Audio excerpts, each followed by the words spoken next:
첫 번째 말씀입니다. 우리에게는 반드시 갚아야 될 빚이 있습니다. 제가 베트남에 가서 1년에 2번 가서 사역을 할 때마다 목사님 힘이 드시겠지만 성도들이 항상 물질로 헌신해 주시지만 그래도 목사님이 이 일을 멈추지 않으셨으면 좋겠습니다라고 말하는 두 가지의 빚이 있습니다. 첫 번째는 피로 맺은 빚입니다. 베트남 전쟁은 여러분 월남 전쟁 항상 우리가 습관적으로 이 표현을 씁니다만은 남의 나라에 그 전쟁이 왜 생겼는지, 왜 그런 전쟁을 할 수밖에 없었는지를 아는 사람은 많지가 않습니다. 베트남 전쟁은 제2차 세계대전 이후에 프랑스 식민지 상태를 벗어나려는 독립운동으로부터 시작을 했습니다.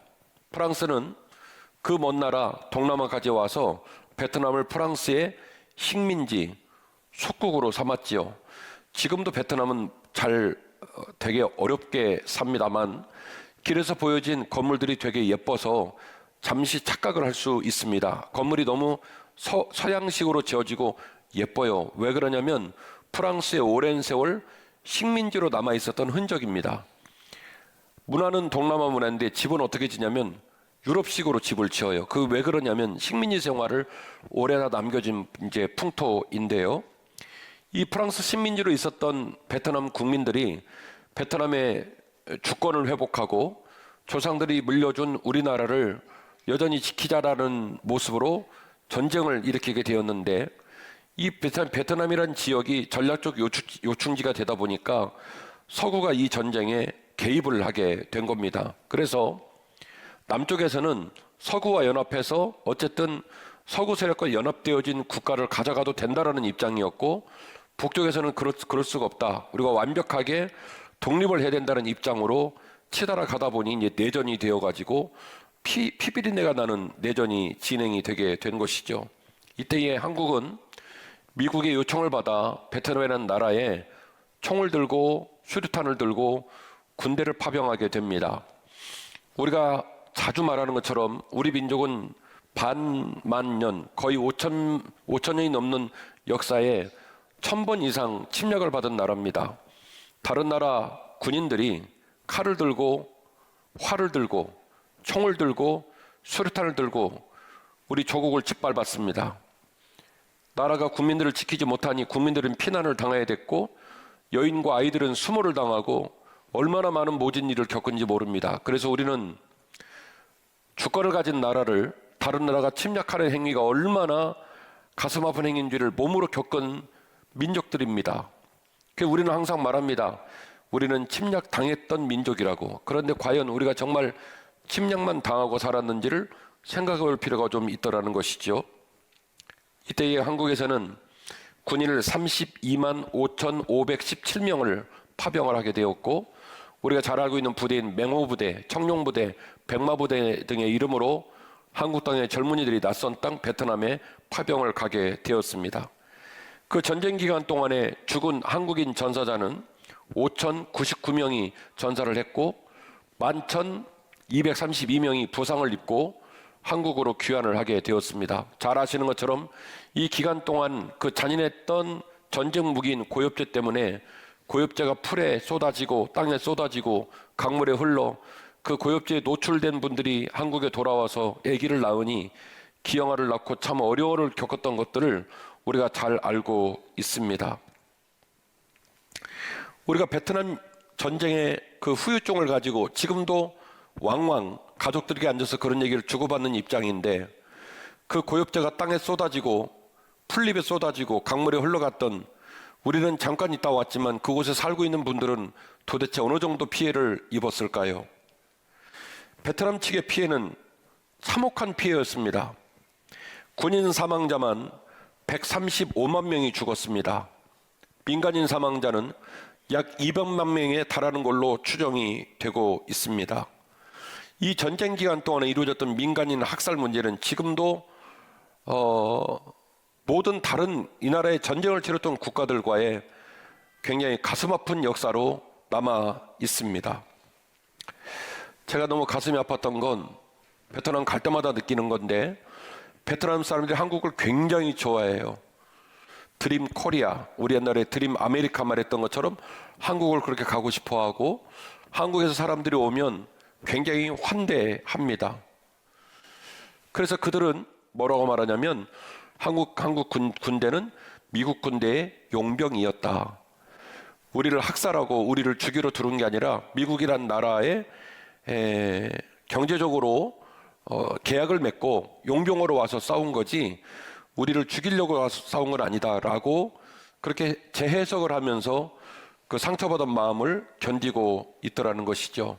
그래서 첫 번째로 우리가 맺은 빚이 무슨 빚이냐면 피로 맺힌, 피로써 맺은 첫 번째 빚이 있습니다. 두 번째로는 돈으로 맺은 빚이 있습니다. 1996년 미국은 한국과의 브라운 각서라는 국제협약 문서를 만들게 됩니다. 이 문서에는 한국군이 베트남에 군대를 파병해 주면 그 대가로 한국의 경제 발전을 위해서 차관을 보내주고 그리고 한국군 현대화를 이루는 부분에 최선을 다해서 도와주겠다라고 하는 국제협약을 브라운 각서에 기록을 하게 되었죠.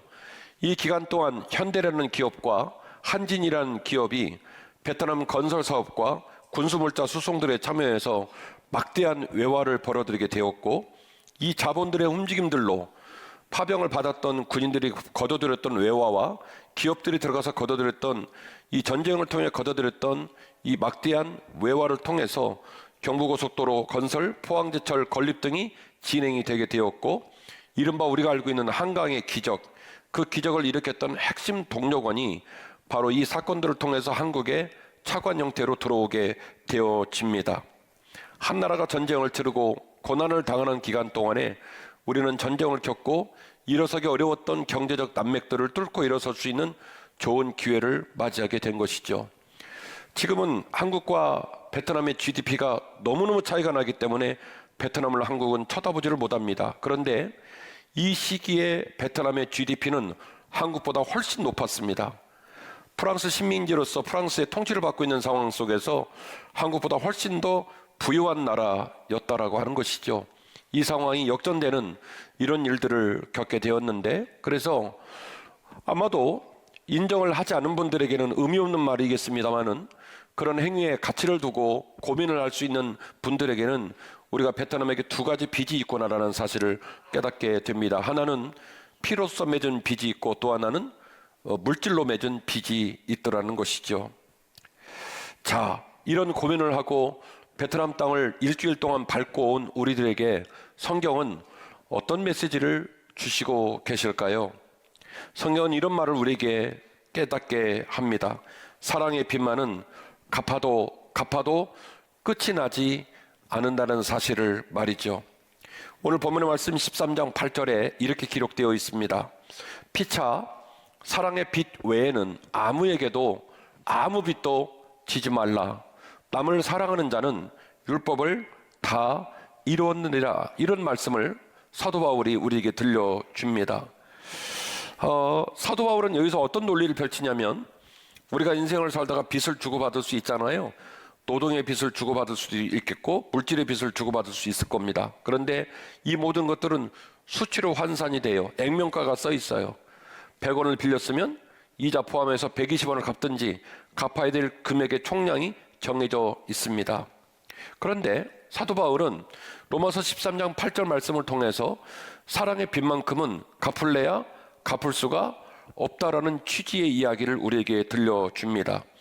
여기서 말하는 사랑의 빚, 헬라말로 오페일 레테라고 읽을 수 있는데 이 오페일 레테란 말의 의미를 들여다보면 빚을 지고 있다, 의무가 있다라는 뜻을 담고 있습니다. 이 무슨 얘기냐면 완료가 되지 않았다는 거예요. 여전히 빚을 지고 있고 여전히 의무가 남아있다라는 표현을 쓸 때 오페일 레테라는 단어로 표현을 하게 되는데 사도 바울이 이 사랑의 빚에 관한 이야기를 할 때 사랑의 빚은 갚아도 끝내 갚아지지 않는 계속 진행형인 사랑의 빚이 있고 그래서 빚을 지려면 돈으로 빚을 지고 물질로 빚을 지고 노동으로 빚을 질 수 있지만 그 모든 빚 중에 이왕 지려면 우리가 관심 갖고 져야 될 빚이 하나밖에 없는데 무슨 빚을 지라고 말했냐면 사랑의 빚을 지라고 이야기하고 있는 것이죠. 사랑의 빚만큼은 갚아도 끝이 나지 않는 영원한 부채라는 사실입니다. 여러분 왜 그럴까요? 나머지 빚들은 계산의 영역이에요. 숫자가 써 있어요. 그런데 사랑의 빚은 왜 안 갚아지냐면 관계에서 발생하는 빚이기 때문에 그렇습니다. 관계에서 발생하는 빚은 갚을 수가 없어요. 물질의 액수는 정해져 있지만, 금액이 정해져 있지만 사랑의 빚은 정해져 있지 않습니다.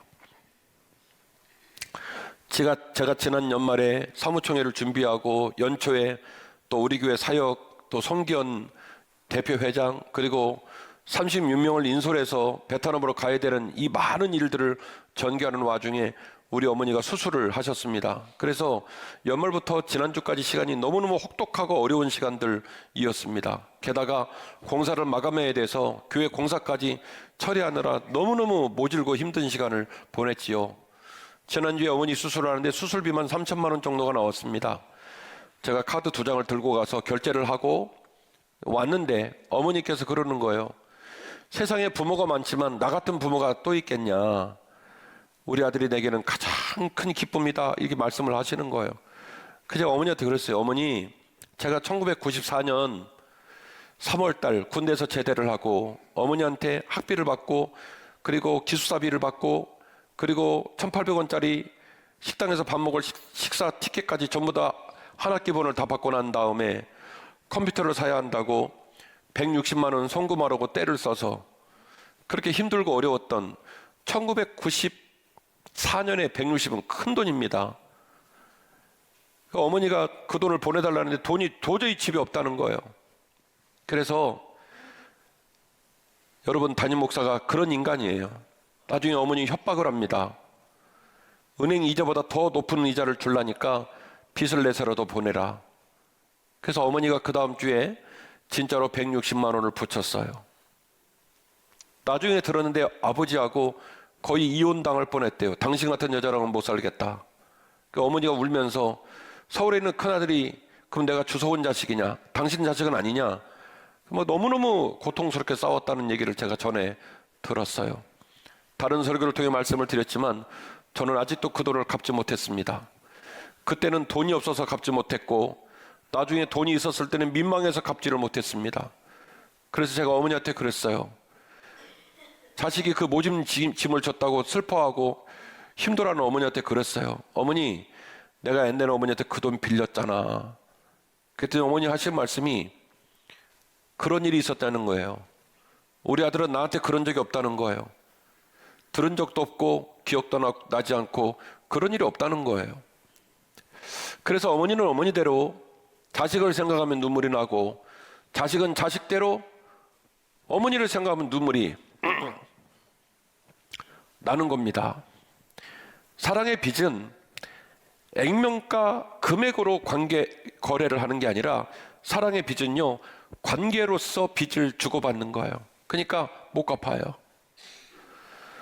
부모에게 진 사랑의 빚이 갚아지겠습니까? 자식에게 진 사랑의 빚이 과연 갚아지겠습니까? 사랑의 빚은 갚을 수가 없는 거예요.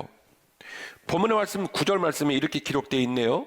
간음하지 말라, 살인하지 말라, 도둑질하지 말라, 탐내지 말라 한 것과 이외에 다른 계명이 많이 있다 할지라도 내 이웃을 내 자신과 같이 사랑하라 하신 그 말씀 가운데 다 들어있다는 거예요. 저하고 여러분은 신자잖아요. 그러면 하나님 말씀을 따라 살아야 돼요. 그럼 하나님 말씀이 어떻게 써 있는지 관심을 가지셔야 되겠죠? 그 하나님 말씀의 모법이 뭐냐면 10가지 십계명입니다. 근데 십계명도 외우기가 쉽지가 않아요. 1에서 4계명은 하나님과의 계명이고 그리고 5에서 10계명까지 6가지 계명이 사람과의 계명입니다. 그 첫 출발이 뭐냐면 내 부모를 공경하라예요. 일상을 살면서 상황이 올 때마다 우리는 대입을 해봐야 돼요. 이게 7번하고 맞는지 이게 5번하고 맞는지 그러면서 지켜도 힘들어요. 그런데 그 율법의 개수를 늘리더니 심지어 급기야는 613개가 됐다고 말을 하니 그걸 누가 외우겠습니까?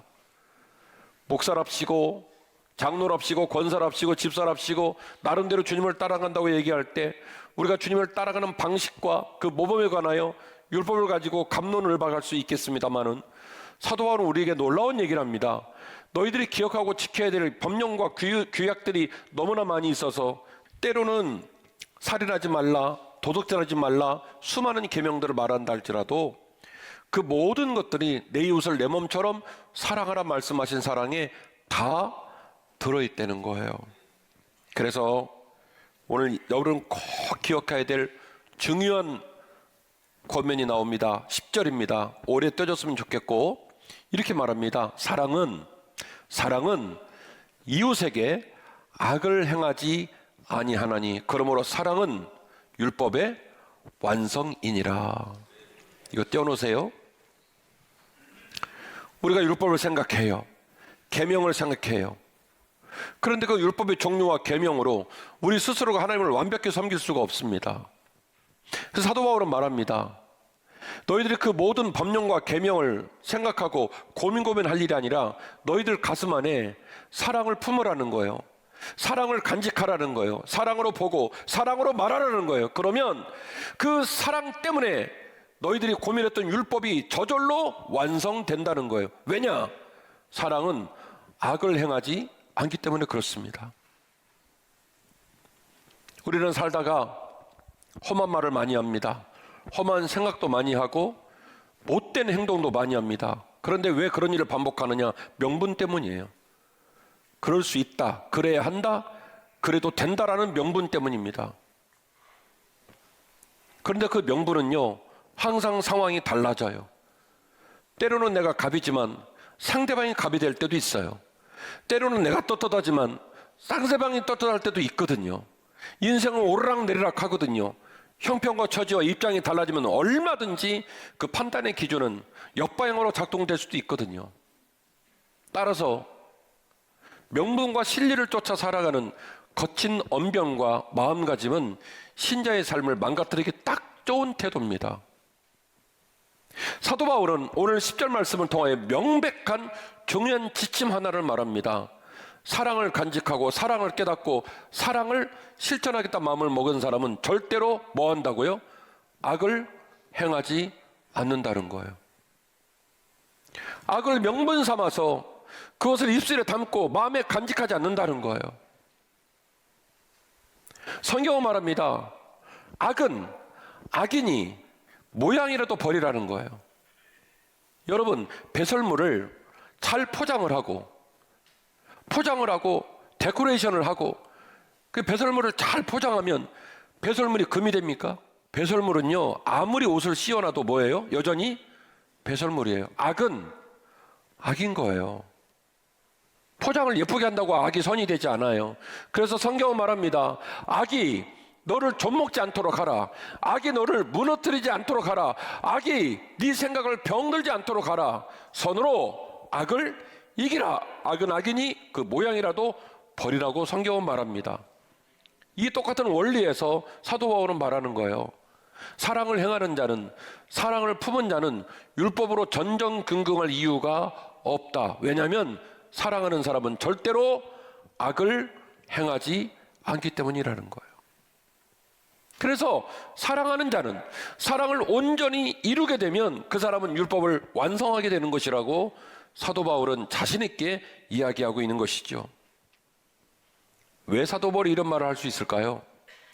로마서 1장 14절 보니까 이런 권면을 하게 된 사도 바울의 심리 상태를 알게 되어집니다. 헬라인이나 야만인이나 지혜 있는 자나 어리석은 자에게 다 내가 어떤 상황이라고요? 빚진 자라는 거예요. 그러므로 나는 할 수 있는 대로 로마에 있는 너희에게도 복음을 전하기를 간절히 원한다. 잘 아시는 바와 같이 사도 바울은 명분을 쫓아 사는 사람이었습니다. 그리고 굉장히 열심히 사는 사람이었어요. 그래서 지금으로 말하면 서울대학교 가말리알의 문화를 끝냈습니다. 로마의 시민권을 갖고 있고 히브리 문학, 헬라 문학에 출중한 사람이었습니다. 예수 믿는 친구들은 다 저보다 족쳤죠.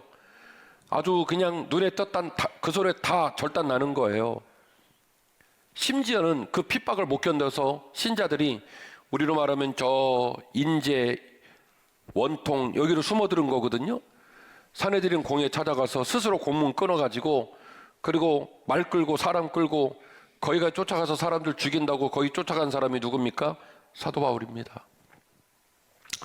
너무나 못된 행동과 평생 씻지 못할 일을 명분을 쫓아서 그래도 된다는 자기 확신을 쫓아서 너무나 짧은 기간 동안 너무나 많이 그 일을 한 거예요.